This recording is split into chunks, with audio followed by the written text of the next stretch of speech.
So yeah, you've been busy, Jim. I've been very busy, Dara. I've been very busy with my Creatures of Light series. Yes, and I have seen that on Instagram and it looks amazing. Tell me more about it. Well, it's everywhere, isn't it? I have a great PR machine behind it. I sank 10 canvases in 10 salmon rivers, key salmon rivers across the UK last winter for spawning season, which is roughly speaking a couple of months. And retrieved them after 2 months and painted on them my interpretation of said rivers. That's all the goal was to spread awareness through art, really. I mean, crudely speaking, it's art to save the salmon. So these canvases came out, I painted on them. I couldn't believe, at least beauty is in the eye of the beholder, but I couldn't believe how pretty they were and how much of a story they told.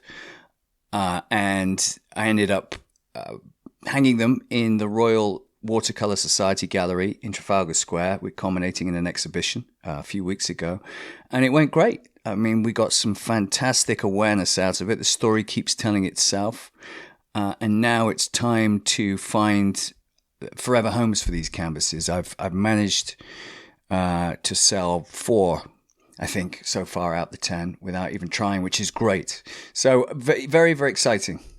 Well done. It's absolutely brilliant and worth checking out on your Instagram for anyone that's interested. They're absolutely beautiful. And of course, the backstory behind it as well. But tell me about the Tiny Morrison story. Obviously, Tiny Morrison still holds the record for the biggest fly-caught Atlantic salmon 100 years ago. I think pretty much to the month. It was October, I think, October 24. She caught that 61-pound fish on the Devon. And so I sunk a canvas in the Devon because I love the Devon and it looks after me. And I love the Tiny's legacy. I just think it's a great river. And Richie Miller up there who runs it pretty much. So I sunk a canvas in there and I painted Tiny's brown wing killer, which was the fly she used to catch that salmon, on the canvas that I sunk in the Devon. Down it went for a couple of months, pulled it back out and tinkered with it a bit and hung it. And it was snapped up by none other than Gordon Morrison, who is Tiny's oldest living relative, still lives up there on the Devon. And it's going to hang next to the original cast, the original timber cast, I think it is, but I'm prepared to be stood correct on that. But it's a cast of the big fish that she caught, that was made in 1920 something, and it hangs up there in the Morrison house still, and next to it will be my canvas. So isn't that a lovely provincial story? It's a full circle. Exactly. These creatures of light, they live on. That's how I see it. So, yeah. That is fantastic. And one of the Spays is going back up to Speyside, and the Fiorsa from Hebrides is going to somebody in London because he loves that it reflects hope. So they're doing so far what I want them to do, which is to keep the conversation going about our salmon. And you know what? It's funny, Jim, because I was going to ask you, it's the off season, you've put the rods away, are you chomping at the bit, wondering what the hell to do with your time, but obviously not. You've been kept busy. But what I love about it is it's something to do with salmon, whether it's art that you're doing or even this podcast that we're doing, it's still to do with salmon. It's that. If you're not stood in a river fishing for them, you're thinking about them or you're imagining them. They're forever present, these fish. That it's an obsession and it's crazy, but I think as obsessions go, it's a reasonably healthy one. And we're doing some great work down here on the River Itchen where I live, because the chalk stream salmon population down here are in crisis like they are everywhere else, but particularly the chalk stream salmon. So we're developing a restoration project down here, which I'm excited to share with you at a later date, but watch this space. We can talk about that as the series progresses next year. But yeah, I've been kept busy. And speaking of which, because of course that's going to be on season 2 of The Last Salmon, we are coming back for season 2. We're thrilled to say we've got 12 episodes going to be released in March 2025. Another fantastic array of guests between fisheries scientists, activists, salmon anglers, all about how to, you know, our love of the Atlantic salmon and how to help save it, Atlantic and Pacific salmon as well, of course, I must add there. So it's a really exciting time for us because we're right in the middle of recordings and interviews and pre-production and all that. We've just had a fantastic podcast with the one and only Guido Ra. And when you talk about Pacific salmon, Dara, you know, they're a bit of an anomaly, I think, to a lot of Atlantic salmon anglers and Atlantic salmon advocates. Very different species in many respects. And obviously there are 5 subspecies within the Pacific salmon genre. So it's really interesting to talk to someone like Guido, and I can't wait for people to hear that episode just to hear about this incredible, equally incredible, but at the same time very different fish that is the Pacific salmon, and what we can learn from it, what the Atlantic salmon conservationists can learn from the Pacific salmon conservationists is staggering, and is going to prove really useful, I think, as the years go on. Keep an ear out for that, and you'll hear more anon about season 2, which is launching in March 2025. So we will be teasing guests and episodes and topics. So do stay tuned for that. And thanks to everyone for their support as well for listening to season 1. But it's Christmas time.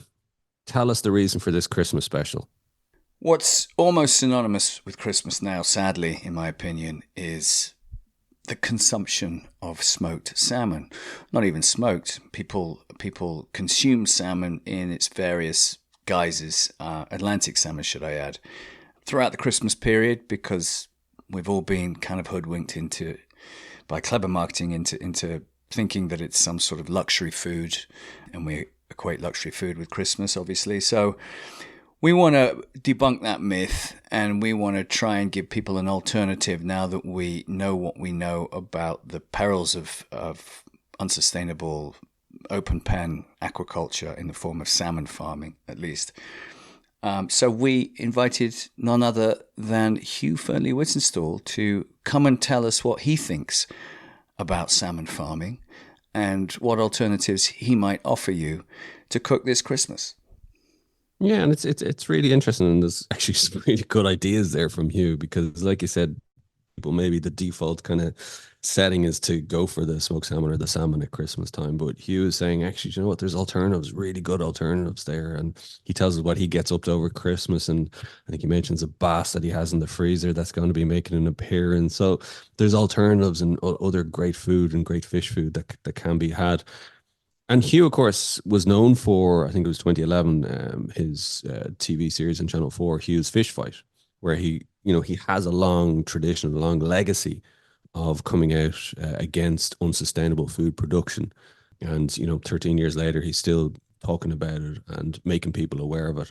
Absolutely, Dara. I think having someone like Hugh come on and talk about farm salmon, I think will help people focus a little bit on, from the consumer end, about what we can do and what alternatives we should look at. He's a well-respected, articulate man, and he knows how to cook, and he knows his fish, and he knows about conservation. And yeah, I'm really pleased with how this podcast turned out. Well, look, we'll hear from Hugh now to tell us about his Christmas, but also about why farm salmon and smoked salmon is off the table. Christmas is a time when we like to celebrate with great food, and I'm one of the many people who like to eat at some point over the Christmas holiday some fantastic fish. Fish is a wonderful food. I've eaten good fish all my life. I like feeding it to my kids and my family. I like catching it myself and cooking what I catch. And I always start thinking about what is a special piece of fish that I can have over Christmas. The problem with farmed salmon is that it isn't really a very special piece of fish. It is, it's pretty tainted by the associations with environmental problems that has become, really unarguable down the years. Going way back, we've been talking about the decline of the wild salmon and the unstoppable rise of farmed salmon. And of course, the two are related, albeit in quite a complicated way, for most of my lifetime. And sadly, as the prevalence of farmed salmon gets greater, the decline of the wild salmon continues. And we're still unpicking the relationship between those two events, but there's no doubt that there's a strong connection. And I think that if we participate frequently in a not very thoughtful way in the eating of farmed salmon, we are contributing to environmental problems generally in the oceans, pollution, and we are contributing specifically to the decline of the wild salmon. Which is not to say that I dismiss the farming of salmon for food out of hand, or say that it's something that needs to stop completely now, because I think those sort of assertions never bear fruit. We need to. I do think we need to stop it growing any faster or spreading any wider than it is.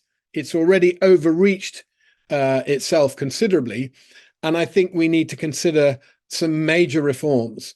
And if it's going to continue to be out there, it needs to put a lot of its problems around the environment into reverse. And I think there are ways to do that.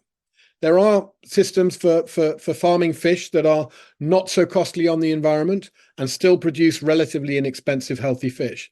But I think on the whole, there are things like land-based systems that don't directly impact on the marine environment, if they're well managed, can work. We've chosen in a way the wrong fish and farmed it in the wrong way and done it on a huge scale. And this is why we're experiencing these problems. There was a lot of buzz over the development of salmon farming in the beginning, and then there was a sudden rush to the bottom in terms of low prices, low welfare, and low concern for the environmental impact. And we've been experiencing problems with that for decades now, problems that seem to be getting worse rather than better. When consumers, and I think, as you quite rightly point out, it's the consumers that we really need to educate and need to be informed on what they're buying and putting in their mouth, fundamentally speaking. And they're being sold Scottish salmon. I find it a very tricky pill to swallow when I walk into a supermarket, and knowing what I know, and I appreciate I'm a little more informed than the average salmon consumer or potential salmon consumer, but when it says organic Scottish salmon, and you and I know that that's from a fish farm that is a Norwegian fish that has been designed for the table. Yes, it's in Scottish waters. How much grace can we give these people when they're calling their fish organic Scottish salmon? Well, I think the word farm should appear in the label. I think that should be there from the off. People need to understand that they are buying a farmed, and in some cases intensively farmed, and in the organic case slightly less intensively farmed fish, but that first and foremost it's a farmed fish. But there are so many issues around fish sustainability that people need to get their heads around. One of the simple problems is how much of our fish consumption revolves around so few fishes, and all of them are problematic. So that it's five fish species represent over 80% of the consumption of all fish in the UK, and they are tuna, cod, prawns, salmon, and haddock. And salmon is right up there. Salmon is also almost as big a food export now. I think it's almost the single biggest food export by value in the whole UK. The industry does have an almost unstoppable momentum, and yet we do really need to hold it to account. And we also need to encourage people to consider alternatives. Because in the end, the one thing that would make the industry take stock of its standards and its impact is if people stop buying it in favor of other products that they believed and understood were more sustainable. So consumers often forget the power of their own voice. And what I often like to say, whether I'm talking about salmon or other issues in the world of farming and food, is that the way you spend your money is a vote. If you buy a product, particularly if you buy a farmed product, you vote for the system of farming that produced that product. And the more millions of votes that gets, the longer it will continue into the future. If the people voting for that system take away their vote by taking away their purchase, then you have the power to affect change. And over the years, we have made a very small, in our campaigning around poultry welfare, small but measurable difference to the way that poultry is bought in this country, and the higher welfare but the percentage of higher welfare poultry has nudged up by a couple of percentage points over a decade. It's a small effect, but it nevertheless represents an improvement in the lives of millions of birds over the year. So, in terms of those incremental changes, I think we need to encourage similar awareness on the part of the consumer. And there are other things out there which we can buy to celebrate, the deliciousness of fish, and to also give a vote, if you like, to more sustainable approaches. The problem, of course, is that there are increasingly few fish out there that you really can just spend your money on without worrying, because most, both wild fish stock, a lot of wild fish stocks are in trouble, and a lot of farmed fish products are problematic in their environmental impact. So there aren't many free passes in the world of buying and celebrating fish for consumers to go out and enjoy with a clean conscience. If we're bringing it back to Christmas and people are going, okay, you don't want me to eat farm salmon, or I'm going to make up my own decision and perhaps not choose farm salmon this Christmas, but I do want something that is similar in taste and colour. What are your thoughts on trouts, farm trout? Well, I think farm trout has many of the same problems of farm salmon in terms of the way the feed is sourced, but there are some relatively small scale trout farms that are well established and using natural flow systems. There's quite a well-known one called chalk stream trout. It's a premium product at a higher price. Their smoked trout is good. Is it entirely unproblematic? Not in terms of the sourcing of the feed, but it is. These things are so relative, and I would say it does represent a more responsible choice. If you want some nice smoked fish from that family, the salmon and trout family, that's a good way to lean. I would also point people towards smoked mackerel. Not that the mackerel fishery is also without its problems in terms of allocation of a quota, which continues to threaten the certification of mackerel as a sustainable fish. But hand line caught smoked mackerel in the UK is not expensive, and you can make a wonderful festive smoked mackerel pate with a good squeeze of lemon and a twist of pepper, and maybe a little dab of horseradish.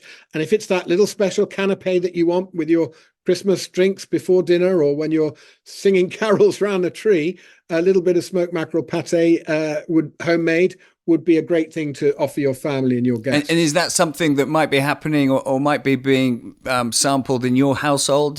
What do you do for fishy canapes and for fishy treats over Christmas? Well, I'm lucky enough here in the Southwest to be, I have a little boat in Lyme Regis, and I've been managing to potter out over the summer, and I catch a bit of fish and I smoke a bit of fish and I freeze a bit of fish. In fact, last night, I got a couple of bream out of the freezer. That's wild black bream that I caught a few weeks ago, and we had that for supper. I like to eat fish once a week, maybe sometimes twice, and if I can eat what I catch, that's great. Of course, I recognize that not everybody has that privilege. I have managed to stash a decent sized bass in the freezer, which will be appearing on the family table on Christmas Eve with a bit of homemade salsa verde. And I will be ordering some mussels and oysters from my excellent local fishmonger in Colleton, the Lyme Bay Fish Company. He specializes in buying boats from the inshore local fleet, sustainable local fishery. So, and that's another thing, is to, go and see your local fishermen and talk to them about alternatives. Say, what have you got that isn't salmon? Good fishmongers recognize the relative problems around some of the things they stock or sometimes choose not to stock, and they can give you good advice, and they can help you out. And Simon actually smokes his own mackerel and other locally sourced fish, and offers that up on his slab. So that would be a good choice for Christmas. So obviously our TV schedules are littered with celebrity chef specials telling us what we should be eating and sharing wonderful recipes. But should celebrity chefs be so blasé and candid about using farm salmon? I'm sure the likes of Gordon Ramsay know about the challenges and the pitfalls that eating farm salmon can give, and the consumers perhaps are slightly unaware of them in the round. Should they be so blasé about pushing farm salmon, for want of a better expression, down our throats over the Christmas period? I don't really police my fellow chefs or watch a lot of TV Sure. cookery, but at the same time, it's a good thing that someone like you is doing that. So I couldn't tell you who's been cooking farm salmon or not on the TV in recent weeks or years, but I do think that once chefs have the opportunity, and it's often a very well-paid opportunity to appear on television and talk about food and sell their books and promote their various businesses, that increases their responsibility to think about the quality and sustainability of the produce that they're using and that they're communicating to the public about. So, I mean, I've obviously very specifically made TV shows questioning the fundamentals of the sustainability of fish. So you're not going to catch me suddenly popping up and cooking with farm salmon on TV anytime soon. And if I'm cooking fish at all on TV, I'm certainly going to be talking about where it came from, why I've made that choice, and why I think it's sustainable. And I would love to see more chefs taking that approach, and not just on TV, but when they write about fish cookery. And of course, we've got a world now, again, especially coming up to Christmas, where food recipes in the press, in the Sunday supplements, in the magazines are a huge business. And I don't think you can just approach that anymore with a sense of not talking at all about the sourcing of your ingredients or the impact of the choices you've made or where they come from. I think there are newspapers and journalists working for those newspapers who are chasing down stories about what's sustainable and not sustainable. And yet in other pages of the same papers, you may get recipes published that are putting forward ingredients, including fish, as if the environmental impact of those was not something that newspaper needed to worry about. So a little bit of consistency across the press in the way that it deals with issues over food and farming and sustainability, and then the recipes that it publishes for people's enjoyment. Those things really need to line up, I think. I agree. There should be more cohesion certainly between what's written in the newspapers when it comes to what's sustainable, what's ethical, animal welfare, all the things that salmon farming ties into. I personally think what you do and what you have done is a little bit more than just coming on the television and telling us how to cook food. You educate us, and I think that's why we wanted to come to you to come onto this podcast, because you know your onions, you've done your research, you're an angler, you're absolutely somebody who understands the food chain from source to table. There's a campaign called Off the Table, speaking of which I think is Wild Fish from memory backed, and that is to encourage chefs to take farm salmon off the table. Quite literally, you don't serve it, encourage their customers not to eat it. And it seems to be growing in momentum. Being a chef yourself, what might you advise Wild Fish or any NGO if they're trying to persuade influencers such as chefs, such as people on Instagram, people maybe people who listen to podcasts? What advice might you give to them in order to get the message across more, in order to get people to commit to the movement of not serving farm salmon? Well, I think they're doing a pretty good job of getting their message out. I've certainly heard it from time to time. It filters through. I think it's really important to have people championing the cause of more sustainable sourcing in the food industry and around fish in particular, and also recognizing that it's a complicated area. I always thought it was really interesting and laudable that Greenpeace have worked so closely with inshore fishermen, trying to help people to understand that so many of the problems that we have in our fisheries across the oceans are driven by the vast scale of unsustainable fisheries owned at almost a national or multinational level, at the expense of traditional fishermen working out of small boats, going out for a day at a time, who have been given such a ridiculously small part of the quota that they can barely make a living. So I think a little bit of recognizing the complexity of the problem and open-mindedness, rather than this idea of a sort of blanket negation of the idea of fish as food, as we have seen in some campaigns. I mean, there were some hard-hitting elements of the TV documentary Seaspiracy, but in the end, it slowly unfolded and became clearer and clearer that essentially it was a piece of work designed to persuade people not to eat fish at all. It was really pushing people towards the idea that there is no sustainable fish in our seas. I take a different view. I take the view that fish is an outstanding food for human beings. The World Bank, not that many years ago, produced a study that if the world's oceans were managed sustainably, we could actually be taking 50% more fish out of them than we currently are, and nurturing developing fish stocks and building up the health of fisheries all around the world. Given the politics, the international politics of fishery, that's probably a bit of a fantasy. But I do think that if we were to negate the idea of fish as food altogether, then we would have a real problem feeding the growing population on this planet. So I think that responsible, sustainable reforms to sustainable reforms towards sustainability in wild fisheries and more responsible aquaculture have got to continue to play a part in delivering fish food to the world, but we can't see it run rampant out of control outside of the environmental capacity to contain it. And that's what's been happening with salmon farming across the world, and not least in Scotland. Absolutely. Could I ask you how you will be spending Christmas Day and the holidays? Our listeners would be interested. Yeah, I mean, we have traditional family Christmas. My mum and dad, God bless them, are still doing well. They're living in Gloucestershire, and we're all going to gather at theirs. My sister and her family, and me and my family. We've got quite a lot of keen young cooks between us. I think my nephew will be making a chocolate Yule log. My kids will be getting involved as well. One of my sons is a keen fisherman and fish cook. The aforementioned sea bass, I might just hand that over to him when it comes out the freezer and see what he wants to do with it, whether he wants to bake it and in the oven, maybe with a salt crust and serve it with a salsa verde, or maybe cure it in some way. Take the fillets off and cure them with a bit of bay, sugar, salt, and juniper, kind of Gravlax style. That actually works quite well with decent sized bass fillets.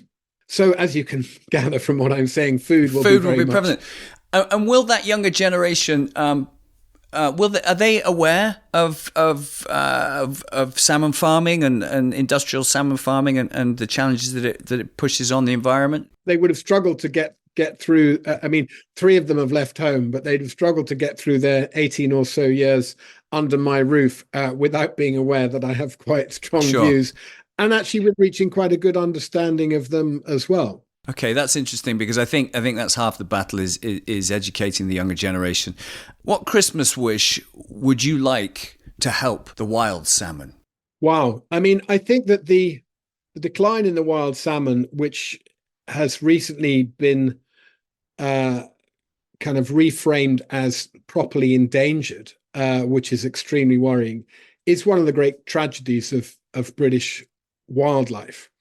Perhaps one of the most immediately relatively solvable problems, which just requires some serious political will, would be the cleaning up of our rivers.